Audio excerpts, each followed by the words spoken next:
Hello students. व्यावसायिक सांख्यिकी की इस कक्षा में हम पढ़ेंगे कि सांख्यिकी के क्या उद्देश्य होते हैं, सांख्यिकी की क्या प्रकृति होती है। सबसे पहले हम बात करेंगे सांख्यिकी के उद्देश्य की, कि सांख्यिकी का उद्देश्य क्या होता है। इस बारे में हम डिस्कस करेंगे। सांख्यिकी अन्वेषण का प्रमुख उद्देश्य भूतकालीन तथा वर्तमान तथ्यों की तुलना करके यह ज्ञात करना होता है कि जो परिवर्तन हुए हैं उनके क्या कारण रहे हैं और उनके क्या परिणाम भविष्य में हो सकते हैं। सांख्यिकीय रीतियों के प्रयोग द्वारा ही किसी समस्या से संबंधित भूतकालीन समंक एकत्रित किए जा सकते हैं और वर्तमान प्रवृत्तियों से उनकी तुलना की जा सकती है। इनके द्वारा घटनाओं में होने वाले परिवर्तनों के कारणों और उनके प्रभावों का विवेचन किया जाता है। सांख्यिकीय रीतियों का वास्तविक उद्देश्य तथ्यों और संख्याओं से उचित अर्थ निकालना, अज्ञात घटनाओं के बारे में खोज करना और स्थिति पर प्रकाश डालना है। सांख्यिकी की जो प्रकृति है उसे हम कहते हैं कि सांख्यिकी विज्ञान भी है और कला भी है। विज्ञान ज्ञान की उस शाखा को कहते हैं जिसमें जो लक्षण होते हैं वो इस प्रकार होते हैं, जैसे विज्ञान ज्ञान का क्रमबद्ध समूह है, उसकी विधियाँ तथा नियम सार्वभौमिक होते हैं, वह कारण और परिणाम के संबंधों का विश्लेषण करता है, उसमें पूर्वानुमान की क्षमता भी होती है। इन सभी लक्षण सांख्यिकी में पाए जाते हैं। सांख्यिकी ज्ञान का क्रमबद्ध समूह है, इसकी अनेक रीतियां हैं जिनका सभी विज्ञानों के क्षेत्र में प्रयोग किया जाता है। इसके अनेक सर्वव्यापी नियम हैं, जैसे प्रायिकता सिद्धांत, सांख्यिकी नियमितता नियम, महांक जड़ता नियम। सांख्यिक संख्यात्मक तथ्यों के संकलन द्वारा घटनाओं का वर्णन करना तथा उनके कारण और परिणाम के संबंध का विवेचन करके समुचित निष्कर्ष निकालना सांख्यिकी की मूलभूत क्रियाएं हैं। वास्तव में सांख्यिकी भौतिकी, रसायन शास्त्र, अर्थशास्त्र आदि की तरह का विज्ञान नहीं है। यह तो ज्ञान प्राप्त करने का अत्यंत उपयोगी साधन है। वैज्ञानिक विधि के 4 चरण होते हैं: अवलोकन, परिकल्पना, पूर्वानुमान एवं परीक्षण।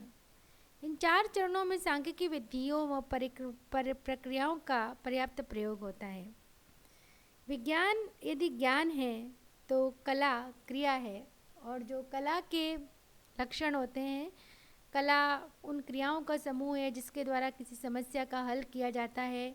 वह लक्ष्यों को प्राप्त करने के उपाय भी बतलाती है, तथ्यों का वर्णन ही नहीं करती। It not only describes but also prescribes. कला की साधना में विशेष चतुराई, अनुभव तथा आत्मसंयम की आवश्यकता होती है। सांख्यिकी में इस बात का भी अध्ययन किया जाता है कि विभिन्न समस्याओं का समाधान करने में सांख्यिकी रीतियों और नियमों का किस प्रकार प्रयोग किया जाए। इन रीतियों का उचित प्रयोग करने के लिए विशेष योग्यता तथा आत्मसंयम की आवश्यकता होती है, अन्यथा भ्रमात्मक और पक्षपातपूर्ण निष्कर्ष निकलते हैं। सांख्यिकी में माध्यों का निर्धारण और सूचकांकों के निर्माण की विधियों का ही अध्ययन नहीं किया जाता, बल्कि यह सीखा जाता है कि निश्चित उद्देश्यों की पूर्ति के लिए व्यवहार में इनका किस प्रकार प्रयोग किया जाए। विभिन्न सांख्यिकी रीतियों का उचित प्रयोग करने के लिए विशेष निपुणता और अनुभव अनिवार्य है। इसका अन्य विज्ञानों से भी संबंध होता है, और जो सांख्यिकी का जो उद्गम और विकास है वो भी बहुत 1749 ईस्वी में जर्मनी में सांख्यिकी का उद्भव और विकास हुआ था। सांख्यिकी का जो क्षेत्र तथा विभाग है, प्राचीन काल में जो सांख्यिकी अत्यंत सीमित था। सांख्यिकी की उत्पत्ति राजाओं के विज्ञान के रूप में हुई है, परंतु आधुनिक युग में विज्ञान का क्षेत्र विस्तृत हो गया। और हम अब बात करेंगे, अब हम इसके कार्यों की कि सांख्यिकी के क्या कार्य है। सर्वप्रथम सांख्यिकी का जो कार्य होता है वो होता है समंकों का संग्रहण। सर्वप्रथम सांख्यिक एक स्पष्ट योजना बनाकर एक निश्चित कर लेता है कि वह किस क्षेत्र में किस उद्देश्य से तथा किस पद्धति द्वारा समंकों का संग्रह करना है। फिर वह एक उपयुक्त रीति द्वारा समंकों का प्राथमिक और द्वितीयक ढंग से संग्रहण कर लेता है और संकलित समंकों के संपादन द्वारा वह शुद्धता की मात्रा की भी जांच करता है। फिर दूसरा जो उसका जो कार्य है वो है प्रस्तुतिकरण। सांख्यिक संकलित समंकों को सुनिश्चित आधार पर विभिन्न वर्गों में बांटकर अनेक प्रकार के सारणियों, चित्रों और बिंदु रेखा चित्रों में प्रस्तुत करता है। तीसरा जो उसका कार्य है वो है विश्लेषण।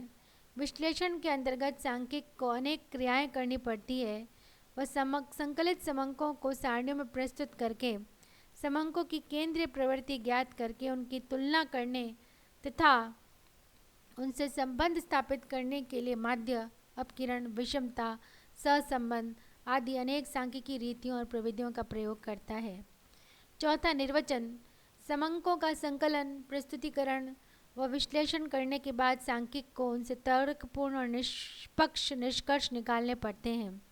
सांख्यिक का कर्तव्य समंकों का संकलन करने तथा उनसे संबंधित गणनाएं करने में कहीं अधिक आगे है। उपयुक्त कार्यों को सफलतापूर्वक पूरा करने के लिए सांख्यिक गणित का अच्छा ज्ञान होना आवश्यक होता है। सांख्यिक एक गणितज्ञ है, वह एक लिपिक नहीं है। इसके बाद जो सांख्यिकी के जो कार्य होते हैं वो जैसे जटिल तथ्यों को सरल बनाना, तथ्यों की तुलना करना तथा उनमें संबंध स्थापित करना। उसके बाद जैसे तुलनात्मक अध्ययन की सुविधा प्रदान करना भी सांख्यिकी का महत्वपूर्ण कार्य है।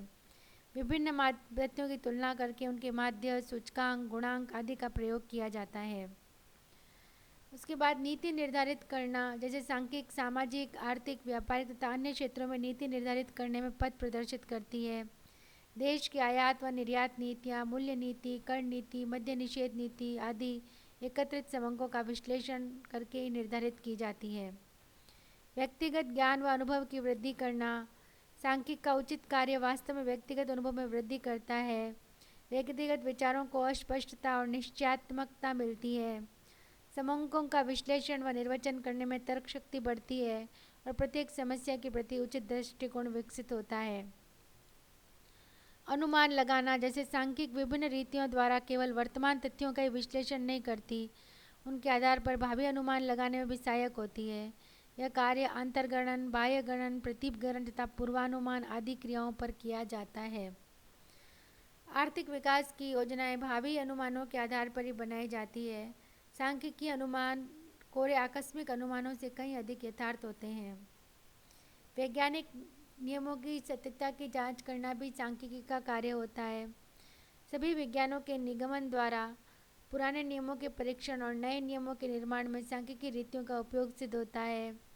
इस कार्य के लिए अर्थशास्त्र, समाजशास्त्र, जीव विज्ञान, अंतरिक्ष विज्ञान आदि अनेक विज्ञान सांख्यिकी के आभारी है।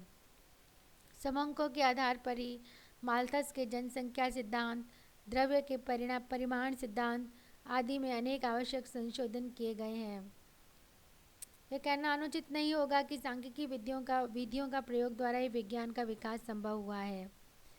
इसमें विस्तार का भी आभास कराया जाता है। सांख्यिकी की सहायता से किसी घटना के विस्तार या किसी समस्या की वास्तविक महत्ता का ठीक ठीक आभास हो जाता है। समंकों के रूप में दिए गए विवरण अधिक स्पष्ट और प्रभावशाली होते हैं। उनसे अनेक तथ्यों का पता चल जाता है। जैसे यदि ये कहा जाए कि 1981 और 1991 के बीच की अवधि में भारत की जनसंख्या तीव्र गति से बढ़ी है, तो इस समस्या को गंभीरता का सही पता नहीं चलेगा। परंतु यदि यह कहा जाए कि 1981 में भारत की जनसंख्या 68.33 करोड़ थी, जबकि 1991 में 85 करोड़ हो गई, तो समस्या के आकार का कुछ आभास होने लगेगा। तो इस तरह से हम इस चैप्टर में जो हमने पढ़ा वो आपको समझ में आया होगा, ऐसी हम आशा करते हैं। धन्यवाद।